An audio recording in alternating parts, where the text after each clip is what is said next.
Bom dia, senhoras e senhores. Sejam bem-vindos à videoconferência da Companhia Paranaense de Energia, Copel, para a discussão dos resultados referentes ao quarto trimestre de 2024. Essa videoconferência está sendo gravada e o replay poderá ser acessado no site da companhia, ri.copel.com. A apresentação também está disponível para download. Informamos que todos os participantes estarão apenas assistindo à videoconferência durante a apresentação e, em seguida, iniciaremos a sessão de perguntas e respostas, quando mais instruções serão fornecidas. Antes de prosseguir, aproveito para reforçar que as declarações prospectivas têm como base as crenças e suposições da administração da Copel e as informações atuais disponíveis para a companhia. Essas declarações podem envolver riscos e incertezas, tendo em vista que dizem respeito a eventos futuros e, portanto, que dependem de circunstâncias que podem ou não ocorrer. Investidores, analistas e jornalistas devem levar em conta que eventos relacionados ao ambiente macroeconômico, ao segmento e a outros fatores podem fazer com que os resultados sejam materialmente diferentes daqueles expressados nas respectivas declarações prospectivas. Apresentam essa videoconferência o Sr. Daniel Slaviero, CEO da Copel, o Sr. Felipe Guterres, CFO da Copel, bem como diretores das subsidiárias que estarão disponíveis para a sessão de perguntas e respostas. Gostaria agora de passar a palavra ao CEO da Copel, que dará início à apresentação. Por favor, Sr. Daniel, pode prosseguir. Muito bom dia. Agradeço a participação de todos em nossa videoconferência. É com satisfação que apresentamos mais um trimestre com sólidos resultados. 2024 foi o primeiro ano completo que a Copel operou na sua nova natureza jurídica, uma corporação sem controlador definido. Entre as várias entregas que tivemos ao longo do ano, gostaria de registrar uma das mais importantes, a formação de um novo C-Level. No início de janeiro, juntou-se ao time o Fernando Mano, que assumiu a liderança da Copel Geração e Transmissão. Mano, esse é o seu primeiro call de resultados conosco. Seja muito bem-vindo à Copel e tenho certeza que a sua experiência e conhecimento do setor será muito valiosa para o novo momento da companhia. E agora, falando dos destaques do trimestre, inicio pelo nosso resultado financeiro.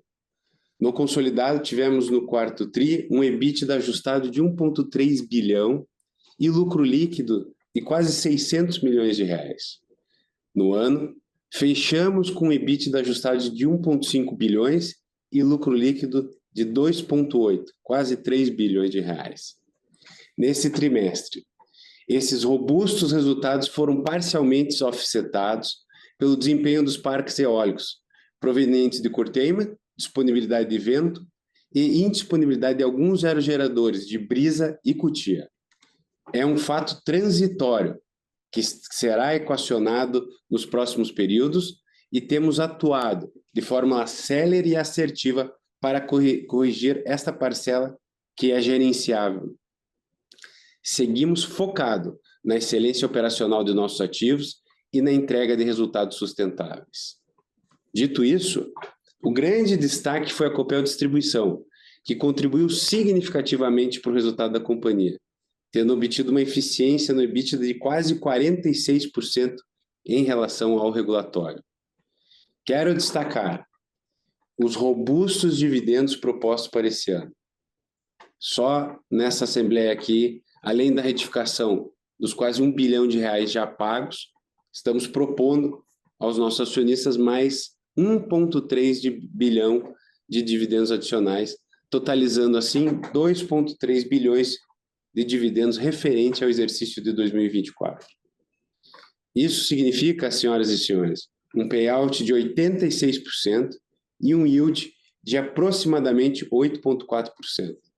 Essa proposta, como eu mencionei, será levada à JA de abril e a previsão de pagamento será até junho deste ano. Mas o fato que é relevante é que temos comprovado na prática o que vemos dito ao mercado, que a Copel é uma empresa que alia bons dividendos e está atenta a boas oportunidades de alocação de capital. Nosso foco é gerar valor para a companhia a partir da atuação como um player integrado de energia elétrica. Apresento agora um breve resumo das principais entregas que ocorreram desde o nosso último call em novembro. Em primeiro lugar, garantimos o centenário da Copel com a renovação por mais 30 anos das nossas 3 principais usinas. Aliado a isso, houve o pagamento do bônus de outorga no valor de 4,1 bilhões de reais, e esse evento foi muito importante, entre outras coisas, pois ajudou a chegarmos a um patamar de alavancagem mais adequado. O Felipe vai dar mais detalhes dos resultados e indicadores financeiros. E, em seguida, 3 operações que são fundamentais para a execução do nosso plano estratégico desde o follow-on. O swap de ativos com a Eletrobras, em que consolidamos Mauá, a UHE de Mauá e a transmissora Mata de Santa Genebra, a alienação de pequenos ativos de geração hidráulica por 450 milhões e, finalmente, o exercício, na semana passada, do direito de preferência e posterior venda de Baixo Iguaçu. Nos próximos slides, passarei rapidamente pelo racional de cada um desses movimentos, mas destaco que, além de todas essas execuções, em novembro do ano passado, abrimos um programa de recompra de ações e já executamos 120 milhões de reais nessa primeira fase. Começando pelo descruzamento de ativos com a Eletrobras, além de consolidarmos 100% de Mauá e Santa Genebra, como eu mencionei, em nossos balanços, essa operação tem o racional de otimizar o nosso portfólio de ativos, simplificar a nossa estrutura operacional e garantir alta previsibilidade de caixa. E, em contrapartida, a Eletrobras receberá 100% de Colíder, mais 365 milhões em caixa no closing da operação. Esse deal traz benefícios imediatos à Copel, pois, além dos ganhos de sinergia, poderemos compensar aproximadamente 170 milhões de reais de prejuízos fiscais que estão contabilizados em Colíder. Essa transação gerou muito valor para a nossa Copel. Já em Baixo Iguaçu, o objetivo foi potencializar o retorno da companhia, aproveitando uma oportunidade de reciclar ativos e participações minoritárias. Como eu mencionei, exercemos o nosso direito de preferência e enxergamos nessa oportunidade uma chance de podermos vender os nossos 30% que foram alienados por 570 milhões de reais a DK Holding Investments, também conhecida como Energopro. Mas a grande mensagem aqui é que somos uma empresa ágil e disciplinada na alocação de capital. Quero parabenizar os nossos sócios, Felipe Guterres, Fernando Mano, Diogo Macorde e Yuri Ledra, por terem liderado os times para a concretização desse negócio. Isso demonstra o quanto esse novo management e os nossos colaboradores estão alinhados em buscar alternativas que tragam sempre o melhor resultado para a companhia. Mas, para finalizar, isso tudo é passado, pois temos nós agora, os próximos meses e o ano 2025, que consideramos que será auspicioso para a companhia. Então, em primeiro, concluir com excelência o nosso programa de investimento para a Copel Distribuição, visando não só a qualidade do serviço prestado, mas também a incorporação dos investimentos feitos durante todo o ciclo para a nossa base, para a nossa próxima revisão tarifária. Segundo, a questão da excelência operacional, já comentamos um pouco no início, mas em todos os nossos negócios podemos extrair o maior valor possível dos nossos ativos. Terceiro, a questão da leilão de reserva de capacidade, estamos muito focados também para aproveitar essa oportunidade com os 2 ativos que estarão aptos para isso, Foz do Areia e Segredo. E, por último, a consistência na estratégia de comercialização de energia, em que já temos visto algumas janelas de volatilidade que estão sendo aproveitadas pelo Rodolfo e todo o time da Copel Comercialização. E, por fim, seremos rigorosos na execução e atingimento das metas de eficiência que nos propusermos no orçamento desse ano. Passo agora a palavra para o Felipe detalhar os resultados do 4º trimestre. Bom dia a todos, obrigado, Daniel. Gostaria mais uma vez de iniciar reforçando um ponto fundamental da nossa tese, que foi extremamente importante para o nosso resultado. Nós somos uma empresa integrada, com portfólio diversificado e com concessões de longo prazo. Tivemos novamente um trimestre desafiador na Copeljet e Copelcon, afetados pelo efeito do curtailment, vento e indisponibilidade nos ativos eólicos, pela modulação e descolamento de preço de energia entre os submercados. Em momentos como esse, nosso modelo de negócio reforça a sua importância, pois conseguimos reduzir riscos e assegurar resultados robustos, mesmo em cenários mais adversos. Nesse trimestre, nós entregamos um EBITDA ajustado de 1,3 bilhões de reais, sendo 715 milhões oriundos da Copel DIS e 613 milhões da JET. Esse resultado foi 12% inferior aos 1,4 bilhões do 4T de 23, função principalmente do menor PMix de venda de JET, do desvio de geração de 93 milhões, 49%, acima do 4T 23, ocasionado pelo volume de vento abaixo da certificação, curtailment de 13,1% no 4T 24, ante 8,3% no 4T 23, e pela indisponibilidade do parque gerador decorrente de manutenções e instalações, assim como também de maior volume de energia proveniente do MMGD em 180 milhões. E, para concluir, o acréscimo em provisões de litígio no valor de 63 milhões, especialmente em ações cíveis.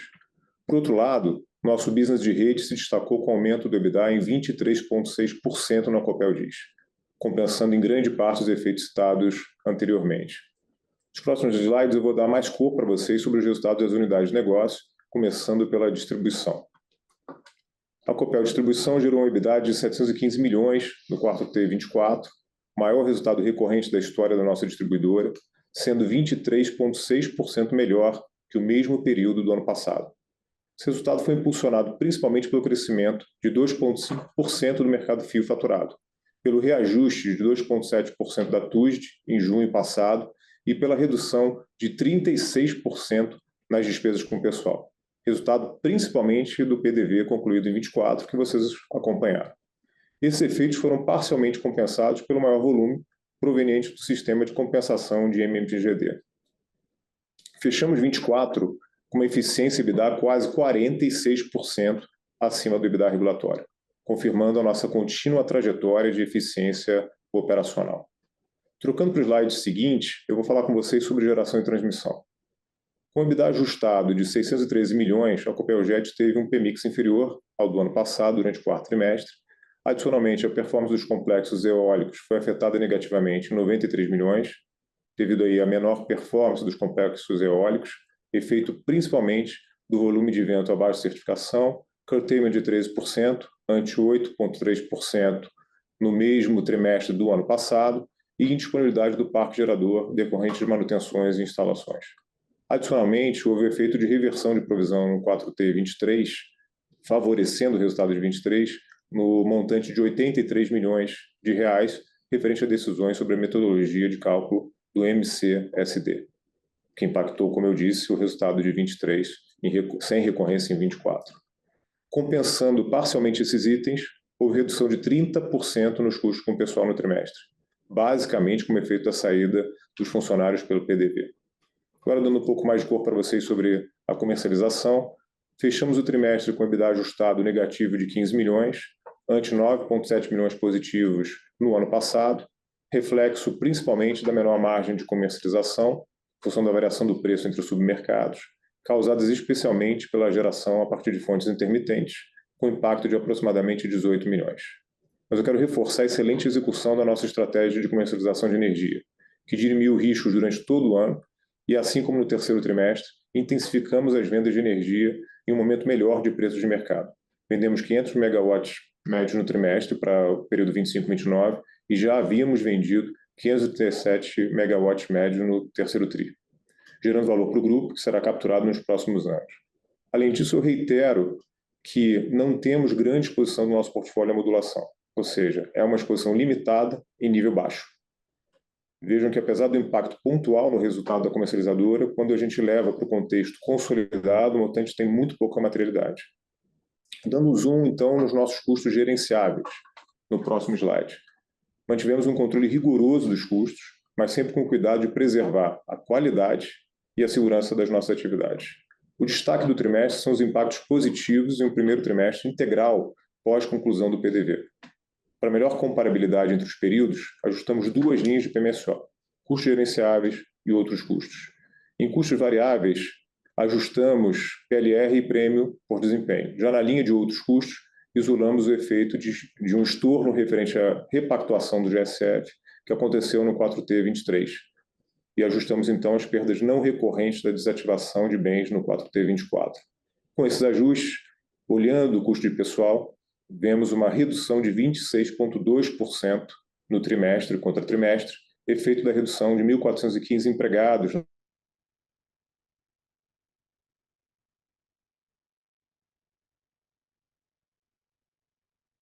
Chama atenção também que, se isolarmos a inflação acumulada no período, teríamos uma redução de 29,5% nos custos com o pessoal. Isso reforça a nossa capacidade de execução e a consistência na entrega.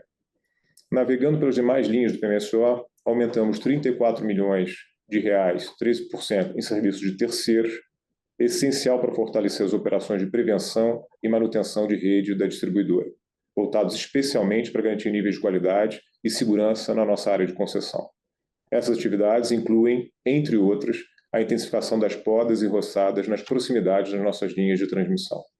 Tivemos também um pequeno crescimento de 11 milhões na rubrica de outros custos, como impacto da desativação de equipamentos que apresentavam valores residuais no âmbito do programa de investimentos da distribuidora.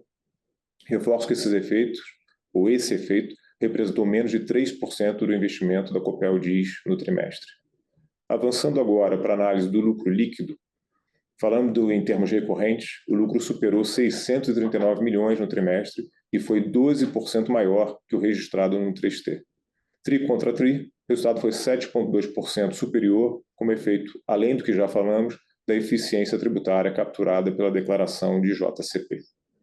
Tivemos um resultado acumulado no ano de 2,7 bilhões, 5% acima do ano passado em termos recorrentes. Já o resultado reportado alcançou 2,8 bilhões, 20,3% maior que o resultado de 23. Mudando o foco para investimentos, executamos um CAPEX histórico, fortemente puxado pelo plano de investimentos da distribuidora, que representou 88% total realizado no ano, com foco na base de remuneração regulatória e eficiência na qualidade dos serviços. Foi o maior investimento da história da Copel DIS. Importante mencionar. O andamento dos investimentos ocorreu em linha com o nosso cronograma e agora é foco total na realização do CAPEX de 25 e da sua unitização. Finalizo dando cor ao nosso endividamento. Em função do pagamento do bônus de outorga, das usinas renovadas, observamos um aumento da alavancagem para 2,6 vezes, dívida líquida sobre EBITDA. Como vínhamos falando nos últimos calls, esse cenário já era esperado. Lembro que o nosso covenant limite hoje é de 3,5 vezes, dívida líquida sobre EBITDA, então bastante confortável, mas uma estrutura de alavancagem mais adequada. A nossa geração de caixa operacional ultrapassou mais uma vez a marca de 1,2 bilhões de reais no trimestre, totalizando no ano 5 bilhões de reais. Nosso prazo médio de amortização é em torno de 4 anos, com mais de 8 bi vencendo somente depois de 29, de um total de dívida de 17 bi. Também queria ressaltar que nós iniciamos a execução do nosso programa de recompra de ações. Recompramos 50 milhões em dezembro e 70 milhões em janeiro, como o Daniel mencionou. Finalizo a minha apresentação aqui agradecendo a cada uma das copelianas e copelianos pelo forte trabalho, compromisso e dedicação contínua. Estamos confiantes de que, com a nossa estratégia de longo prazo e foco em eficiência, qualidade e resultados, continuaremos a avançar e a entregar cada vez mais valor a todos os nossos stakeholders. Obrigado mais uma vez pela participação de todos e podemos passar agora para a sessão de perguntas e respostas. Iniciaremos agora a sessão de perguntas e respostas. Caso deseje fazer uma pergunta, por favor, utilize o botão Q&A para perguntas por escrito ou o botão levantar a mão para a fila de perguntas por áudio. Por favor, aguarde enquanto coletamos as perguntas. Nossa primeira pergunta vem de Bruno Amorim, da Goldman Sachs. Senhor Bruno, seu microfone está liberado. Oi, bom dia a todos e parabéns pelas entregas aí ao longo do ano.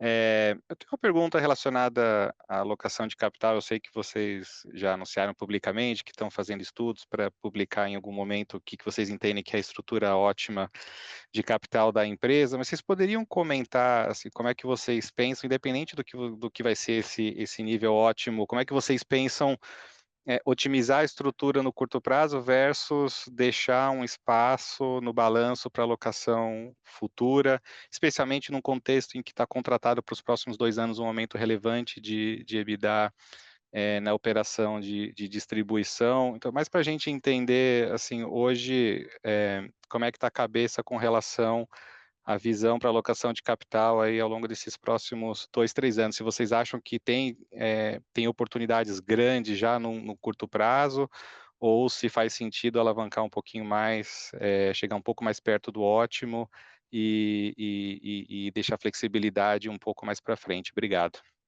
Oi, Bruno, bom dia. Acho que é um excelente ponto. Nós, ao longo das várias interações que estamos no mercado, essa é uma questão que tem sido muito levantada. Então, vou dar um pouquinho de contexto e eu peço que o Felipe, que está conduzindo esse trabalho, possa complementar. Hoje, nosso covenant está 3,5.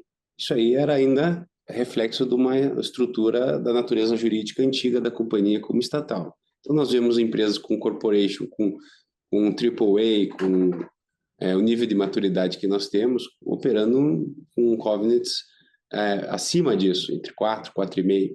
Então, acho que o Felipe está conduzindo esse estudo para, primeiro, achar como é que deve ser a questão de um limite de covenant adequado. Segundo, nós queremos fazer isso, se possível, já com a discussão do novo mercado, e agora pela manhã, né, o mercado foi comunicado aí pela questão do acordo da Eletrobras com o governo federal, que nós reputamos isso muito positivo, não só porque garante e fortalece o modelo da corporação, com limite de 10% de votação do capital, mas também como destrava aí muito valor para a maior empresa do setor de energia elétrica. Mas voltando aqui para o nosso ponto, acho que nós vamos buscar, com esse trabalho, atingir uma estrutura de capital com o tempo, não vai ser de uma vez, até porque nós estamos num ambiente de juros muito restritivos no país.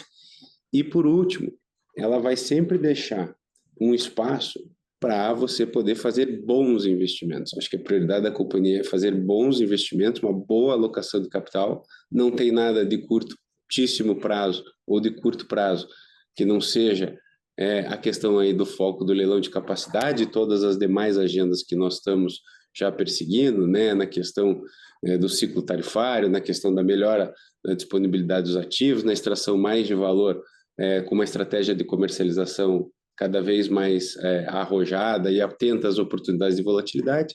Enfim, acho que uma boa alocação sempre ela é a prioridade. Mas não havendo, né, nós entendemos que o dividendo, seja o dividendo direto ou seja via recompra, sempre também é um caminho para não deixar a companhia se desalavancar. Porque você mesmo colocou, nós já temos, a partir de 26, com a renovação do ciclo tarifário, com a melhora dos preços da energia que nós estamos vendo e com essa redução de custo, vocês viram ali quase 30% só na linha P, devido aos impactos já do PDV, a companhia já tem um crescimento aí muito bem estabelecido e contratado. Então, nós não temos intenção nenhuma de deixar a companhia desalavancar muito além do patamar atual, que está ao redor de 2,5, e para isso a gente pode fazer sempre com essa alavanca da recompra e dividendo. Haja vista também que esse payout do exercício de 24 está aí, na casa de 86%. Então, Felipe, acabei entrando até em outros temas aqui, mas se eu puder dar um tempo de movimento, quais são as linhas principais desse estudo da alocação da estrutura ótima de capital?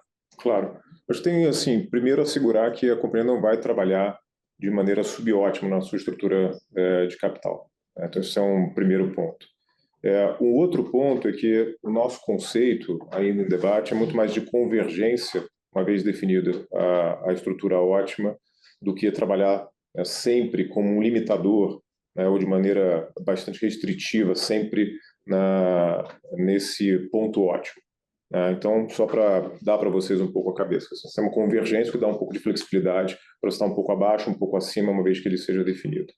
Tempos e movimentos, a gente encerra os estudos e vai apresentar ao mercado junto com os resultados do primeiro trimestre, né, onde também a nossa ideia é apresentar a política de dividendos simplificada ou aprimorada, né? Nossa política de dividendos atual é bastante flexível, mas a gente entende que tem oportunidade de simplificar a política e deixar ela mais direta, né?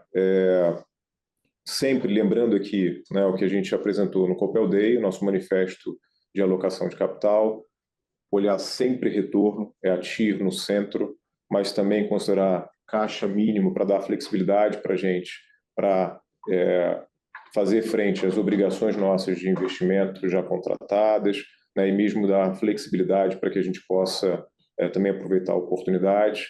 O foco sempre na preservação, né, do nosso AAA de rating aqui local e, obviamente, analisar e fazer qualquer alocação de capital em oportunidades que tragam um retorno claro acima da nossa taxa mínima aceitável. Perfeito. Posso fazer uma segunda pergunta, por favor? Claro, por favor. Mudando de assunto, passando para o cenário de preço de energia, as curvas se movimentaram para cima recentemente, alguns vértices da curva de preço de energia próximo de R$ 200. A pergunta é como é que vocês têm trabalhado nesse ambiente? Vocês estão vendo uma liquidez razoável para conseguir contratar nesses preços? Enfim, o que vocês puderem comentar ajudaria bastante, porque parece que tem um upside bom para a parte descontratada, né? Excelente, Bruno. Exatamente isso. O que nós temos feito, e está aqui o Felipe, que trabalha com o Rodolfo lá na Copel Comercialização, é o seguinte, é aproveitar esses momentos. Você veja que no quarto TRI, o volume de energia comercializada já para 2026, ele supera os R$ 180, que era um ano antes um patamar que poucas pessoas estavam enxergando. Já para esse trimestre, né, a gente já conseguiu aqui, teve momentos em que o preço esteve acima de R$ 200 e nós executamos algumas vendas, isso vai aparecer no call, no resultado do primeiro trimestre. Então, acho que essa é uma vantagem. Ainda são volumes médios, moderados, nada muito expressivo, mas nós não temos visto um problema grave ou um problema crítico de liquidez, né? O mercado inteiro, depois daqueles episódios com algumas comercializadoras, deu uma restringida de crédito, o que na nossa visão é muito bom, que não adianta você vender e depois você ter um problema como esse. A Copel, como uma grande geradora, ela é muito cautelosa e atenta a isso, mas nós estamos conseguindo aproveitar essas oportunidades e essas volatilidades para poder ir alocando um pouco da nossa energia ainda descontratável e gerando valor, não só para 26, mas também, como dito pelo Felipe lá, pelo Felipe Guterres aqui, já com uma visão de 26, 27, 28 e em alguns momentos até um pouquinho, já num grau bem menor, mas um pouquinho já de 29 para esses clientes que têm uma visão mais de longo prazo. Felipe, algum detalhe adicional, algum comentário? Acho que é só importante destacar também, muito em linha com a definição da estratégia, o que a gente que tem contado positivamente para a gente é a nossa agilidade na execução e a disciplina. E aí, o Daniel passou bem os pontos de a gente construir um preço médio cada vez mais elevado. Perfeito, obrigado. Bom dia a todos. Nossa próxima pergunta vem de Guilherme Lima, do Santander. Senhor Guilherme, seu microfone está liberado.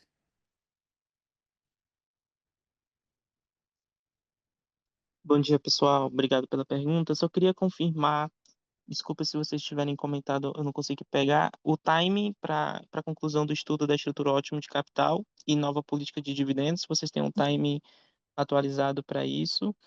E em relação ao leilão de capacidades, vocês puderem comentar a portaria que saiu, né, definindo a sistemática. A gente viu também já alguns informes técnicos da EPE definindo o fator de capacidade para usinas localizadas no sul e no sudeste. Vocês puderem comentar um pouquinho o que vocês estão vendo de pontos positivos e de vantagem competitiva para a Copel? Obrigado. Perfeito.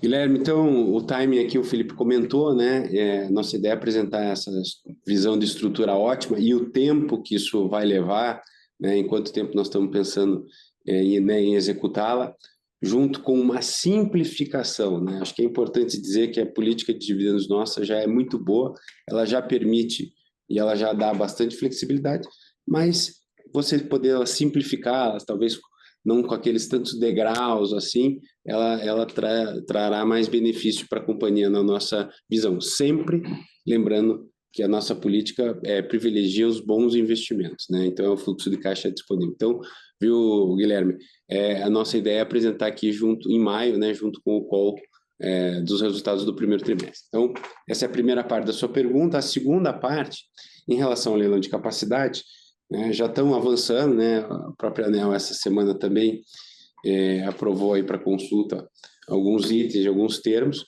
O que nós estamos vendo é o seguinte: o ministro também se manifestou aí ao longo da semana aí com quase 70 gigas de projetos, né? Isso é sempre a estimativa inicial. Vamos ver quantos vão estar aptos com licenças, quantos estarão também com as garantias e os depósitos lá necessários para estarem habilitados para o leilão. Mas, sem dúvida nenhuma, vai ser um leilão grande, né? Falam-se aí, a gente não tem nenhum dado concreto, mas falam-se aí acima de 10 gigas para esse leilão. Basicamente, a grande maioria vai ser, óbvio, né, pela quantidade de produtos lá, serão um leilão muito focado em térmicas, mas nós acreditamos que o produto hídrico ele vai ter, né, um tamanho adequado. Ainda não conseguimos estimar, não temos claro que tamanho que será, 2,5, 2, 3 gigas, quanto será, né? Mas acreditamos que isso vai ter um tamanho bom, porque é a fonte, indiscutivelmente, a mais barata e a única fonte renovável para esse leilão. Então, em benefício do preço e dos consumidores, eu tenho absoluta convicção que o produto hídrico será o mais barato de todos os produtos que estarão sendo leiloados em 27 de julho. Dito isso, nós estamos trabalhando aqui para ter duas usinas lá, Foz do Areia, com 840 megas, e Segredo, com mais 1,2 giga, né, também disputando aí poder fazer uma boa alocação. Então, acho que nós temos aí cada um desses projetos tem as suas características e competitividade, mas a gente está muito confiante que o produto hídrico, pela primeira vez, vai mostrar mais um atributo agora de potência, que está sendo absolutamente necessário e requisitado pela ONS para a operação. Tá ótimo, obrigado. Nossa próxima pergunta vem de Maria Carolina Carneiro, do Safra. Seu microfone está liberado. Obrigada pelo call, né, e pela oportunidade de fazer pergunta.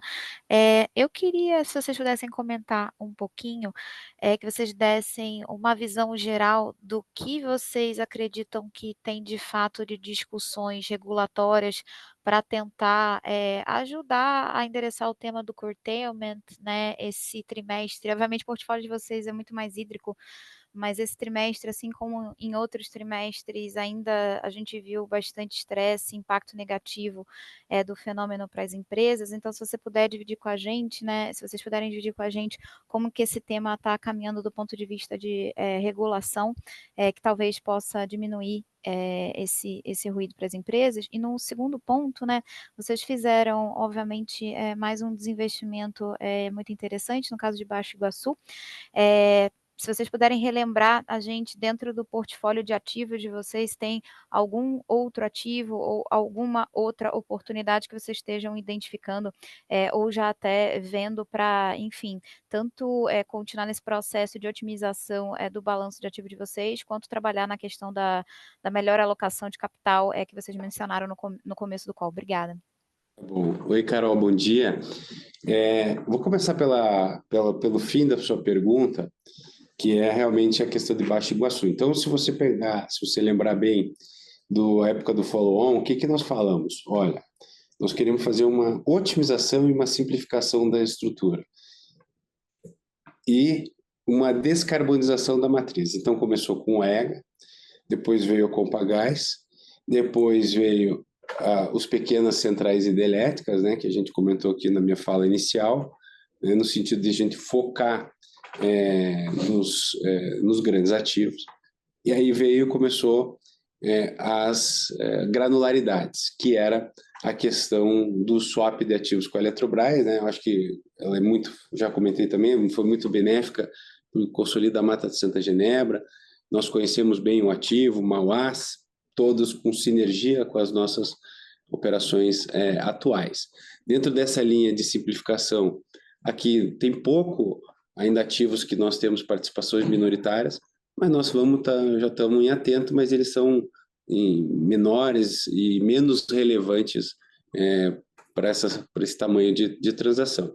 Em relação ao Baixo Iguaçu, foi mais um movimento, eu diria que, né, de uma janela de oportunidade que surgiu e acho que reforça o que nós vemos dito, que a nossa empresa, a nossa cabeça é uma de alocação de capital, aonde nós podemos gerar os melhores retornos para a companhia. Então, né, foi visto essa oportunidade do reflexo que teve ali num processo competitivo conduzido pela nossa sócia e otimizamos isso da maneira com que nós entendemos melhor para a companhia, demonstrando aí, né, já a qualidade e o trabalho já do novo management, junto com a nossa equipe atual.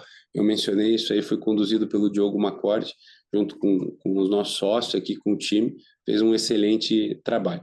Dito isso, Carol, eu acho que em termos de otimização e de simplificação, a grande parte, a maior parte, a vasta maioria já foi, pode ficar aí coisas muito pontuais, como eu mencionei, de descruzamento em algumas transmissoras em que a Copel tem 49 ou 24,5, mas são valores bem menos expressivos. Tá? Acho que agora a nossa próxima fase é realmente poder fazer boas alocações de capitais médio e longo prazo, realmente para poder agregar para nós aqui outras oportunidades de negócio que possam vir a surgir sempre dentro do escopo de geração, transmissão, distribuição e comercialização de energia. Dito isso, em relação ao curtailment, isso acho que está muito falado, esclarecido, que é uma realidade que veio para ficar, é uma realidade que tem machucado muitas empresas, né? Felizmente a Copel, como disse o Felipe, por ser uma empresa integrada, com um braço de distribuição, tem se mostrado cada vez mais significativo aqui para os resultados. E mesmo na geração e transmissão, boa parte do resultado da JET vem da transmissão, né, que é um segmento muito seguro, e dentro da parte de geração, 18% só é eólico, né, 82% sendo hidráulico. Ele tem um impacto bastante limitado, mas ninguém gosta de ver recursos sendo desperdiçados ou deixado de entrar na companhia. O que a gente acha assim, que é o razoável de curto prazo? É realmente aquela classificação do que é indisponibilidade, o que é disponibilidade elétrica, e tentar mitigar um pouco isso, a saída de curtíssimo prazo. Eu acho que já resolve, ou pelo menos endereça parcialmente os impactos. E uma discussão mais ampla de reestruturação, nós não vemos isso num curto, médio prazo. Tá? Eu acho que vai ser uma discussão muito mais complexa. Você vê o Ministério, a ANEEL muito engajado, preocupado, os agentes, nós temos acompanhado também se esforçando, mas assim, de curtíssimo prazo, eu acho que a reclassificação do que é indisponibilidade e o que é questão energética, eu acho que pelo menos mitiga parcialmente. Nós achamos que numa visão, para concluir, de mais longo prazo, isso vai tender a ser aí um dígito, né? Não muito mais que isso também. Acho que o operador, no último ano, foi um pouco mais restritivo do que poderia ser, e eu acho que eles mesmos estão acompanhando e analisando. Não sei, mano, se você tem mais algum elemento aqui para dividir com a Carol e com todos. Eu acho que você cobriu bem os pontos, Daniel. De fato, a gente está bastante protegido, né, quando a gente considera o nosso portfólio de geração e transmissão, então o impacto é menor, mas, claro, a gente continua, através das associações, através dos outros agentes, com o apoio do Ministério e da ANEEL, buscando uma solução, que não deve vir no curto prazo, mas buscando uma solução estrutural para a questão do custeio. Perfeito, pessoal. Muito obrigada. Obrigado. Nossa próxima pergunta vem por escrito, do senhor Francisco Navarrete, do Bradesco BBI, e é a seguinte. Bom dia a todos. Gostaria de perguntar sobre a performance dos ativos eólicos. Este trimestre foi um pouco abaixo versus os últimos trimestres. Poderiam nos dar mais detalhes do porquê e como poderia ser recuperado? Perfeito.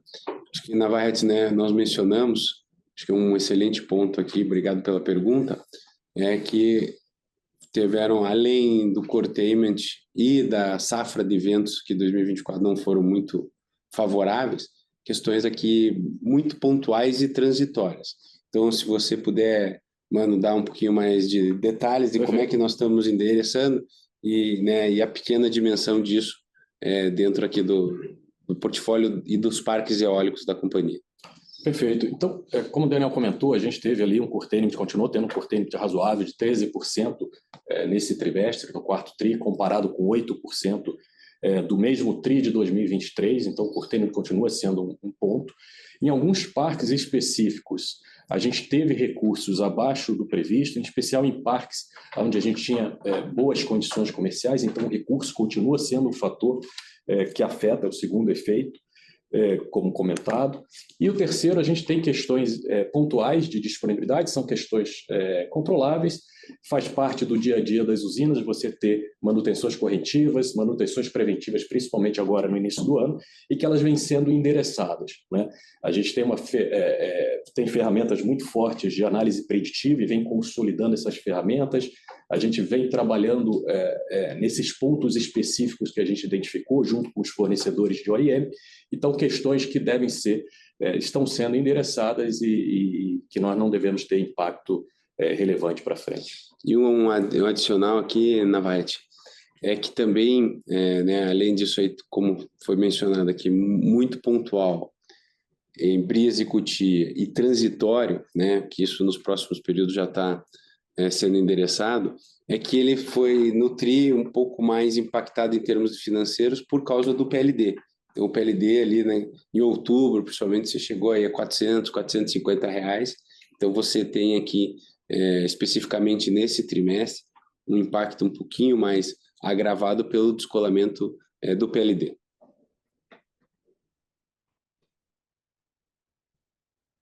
Nossa próxima pergunta vem por escrito do senhor Reinaldo Veríssimo, investidor, e é a seguinte. Parabéns pelos resultados. A Copel pretende participar dos próximos leilões de transmissão, além dos leilões de geração? Existe alguma possibilidade da Copel ir além do seu estado de origem?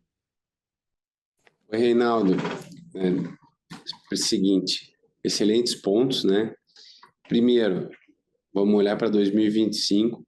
O leilão de transmissão de outubro não tem, na nossa análise, nenhum ativo que possa fazer sentido para nós. Então, não pretendemos participar. O segmento de transmissão, de maneira geral, é um segmento que a gente tem que olhar com bastante cautela, né, porque você tem vistos aqui retornos históricos cada vez mais baixos. Então, é um ponto de atenção. O que nós estamos focados, como você mesmo mencionou na tua pergunta, é realmente no leilão de capacidade. E em relação às fronteiras aqui do Paraná, né, acho que a Copel já há bastante tempo ela já transcende a sua atuação. Ela está operando em 10 estados, agora com a fecho de colíder vão ser 9 estados, mas nós já não tínhamos essa limitação no passado, tanto que no Rio Grande do Norte a Copel é o segundo maior gerador lá, com seus quase 1,2 gigas eólicos. Agora, nós somos muito conhecidos, né, pela nossa Copel Distribuição e pela área de concessão no Paraná. Então, não tinha, mas ainda mais agora, o segmento de distribuição é um segmento que nós consideramos muito atraente, atrativos. É um segmento onde nós temos desenvolvido ao longo do tempo muita expertise na operação, no atendimento aos nossos clientes, a recomposição da rede diante desses efeitos climáticos. Também é um segmento em que nós vemos aqui um segmento muito estável. Agora, esse é um segmento que não tem nenhum produto na prateleira, né? Não tem nenhum ativo à disposição, mas eu estou dizendo que aqui já desenvolvemos ao longo do tempo e com a chegada do Vilela, a nova equipe, as mudanças que ele tem feito lá, acredito que nós estamos desenvolvendo aqui um modelo de gestão que certamente, se tiver uma boa oportunidade, poderá ser expandido aqui para além das fronteiras do nosso estado. Nossa próxima pergunta vem por escrito do senhor Antônio Riso, da Interação. Obrigado pela oportunidade. Se possível, abordar um pouco mais sobre tendência do preço de energia 2025-2026, cobrindo um pouco níveis dos reservatórios, linhas de transmissão, minimizando os problemas de pontos pontuais de picos de energia e etc. Essa aqui, viu, Antônio, é uma pergunta tão ampla que ela dava um call. E eu vou responder um pedaço, mas aqui fique à vontade, viu, Felipe? E também, Mano, para completar, porque ela é muito boa. O que nós estamos vendo, né? Os reservatórios estão altos, você tem um bom nível de precipitação aí no início de janeiro, temperaturas, né, até mais amenas, mas bastante chuva, você tem os reservatórios aqui em níveis, inclusive, até mais altos que 24. E mesmo assim, você tem visto preços variando num patamar mais alto e tendendo aí picos a 215, 220, já para o próximo ano, num período que normalmente seriam preços relativamente baixos. Isso se repercute a quê? Ou se refere-se a quê? Primeiro, é que você tem o New Wave híbrido, né, que é um novo modelo que entrou a partir desse ano, que ele é muito mais sensível à questão dos fatores afluentes, né, a chuva, e ele se aproxima muito mais do que acontece na operação da prática. Então, ele está sendo muito saudável no nosso ponto de vista e muito adequado para a questão dos preços, tá? Então, a gente acha que isso é uma evolução que ela precisa continuar realmente para que você tenha o sinal de preço muito mais próximo do que acontece na prática. Só, por exemplo, mesmo com todo esse nível dos reservatórios, em janeiro o ONS precisou despachar mais de 4 GB fora da ordem de mérito com termoelétricas. Então, isso mostra que no horário de pico você tem necessidade de potência muito relevante que vem de ou de hídrica ou de térmica. Acho que esse é um ponto. Segundo, tem a questão da geração distribuída, né, que é um fator inexorável aqui. Eu acho que o setor, os órgãos precisam realmente ver isso aí aqui com mais cautela, porque é a única fonte que está crescendo, ainda crescendo com base de anabolizantes, de subsídios que ainda permeavam. Felizmente, esse trecho foi vetado na eólica offshore, porque isso só ia corrigir as distorções. E você tem o último elemento que você falou, que são linhas de transmissão, né? Lá em setembro, outubro, isso estava mais crítico, né? Acho que tinha uma linha grande ali para escoamento. Isso entrando, ele já, vamos dizer, um pouco normalizou. Então, long story short, disso tudo isso, eu acho que a conjuntura do setor mostra que para você ter uma operação confiável, você tem que ter sinal de preço mais próximo ou mais perto do que é a operação real do sistema. E isso vai levar a períodos ou momentos de preços mais altos, seja no intraday, né, por causa do preço horário, seja em períodos mais longos. Acabei me estendendo um pouco, mas, Felipe, algum comentário adicional, alguma questão? Só adicionar que esse comportamento a gente espera continuando ao longo do ano, principalmente no segundo semestre, muito por conta dessa necessidade de potência que a gente vê ali no horário de ponta. Tá. Mano, algum comentário adicional? Acho que cobriu bem, Daniel. Eu acho que nesse ponto aqui, viu, Antônio, nesse patamar de preço, até mais, nós passamos 2 anos com preço no piso ou muito próximo dele. Então, você pega aí o resultado de 24, traduz muito disso, um preço médio acima, na Copel, um PMix acima de R$200, você acabou migrando para um PMix perto de 175. Então, estou falando no geral, né? Porque ainda tem no mercado regulado. Então, com essa recuperação, nós vamos certamente ver a Copel, a partir de 26, 27, tendo um crescimento muito virtuoso, pela recuperação dos preços, pela nova base tarifária, que já foi amplamente dita, e pelo nível de eficiência que ela vai ter com uma estrutura de operação de empresa privada. Aliada a isso, a excelência operacional dos nossos ativos, que é um foco grande, nós vamos ter uma empresa certamente num caminho de mudança de patamar, que abrirá oportunidades para novos investimentos, para um crescimento com disciplina, ou para melhores e mais significativos pagamentos de dividendos.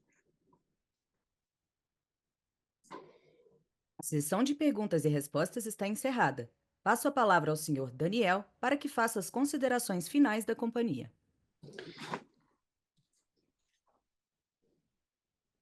Como foi dito aqui ao longo da apresentação, eu agradeço muito a presença e a participação de todos numa véspera de carnaval, mas isso mostra realmente, pela quantidade de pessoas e participantes e perguntas, o interesse que a Copel tem registrado aqui no mercado brasileiro, né?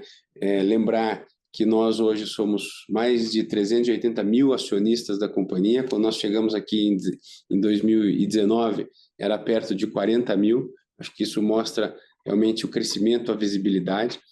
Uma outra questão é realmente um trimestre de muita entrega, consistência nas entregas e, como eu mencionei no início, acho que uma das principais entregas e alavancas foram a questão das pessoas, dos talentos, da retenção dos talentos primordiais que já existiam na companhia, mas principalmente a atração de novos talentos. Então, em janeiro, aqui acabamos agora em fevereiro, aprovamos nessa semana no Conselho uma nova estrutura de metas de curto prazo. Já tínhamos aprovado as metas de estrutura, o pacote de longo prazo em maio do ano passado, em abril do ano passado na AGO.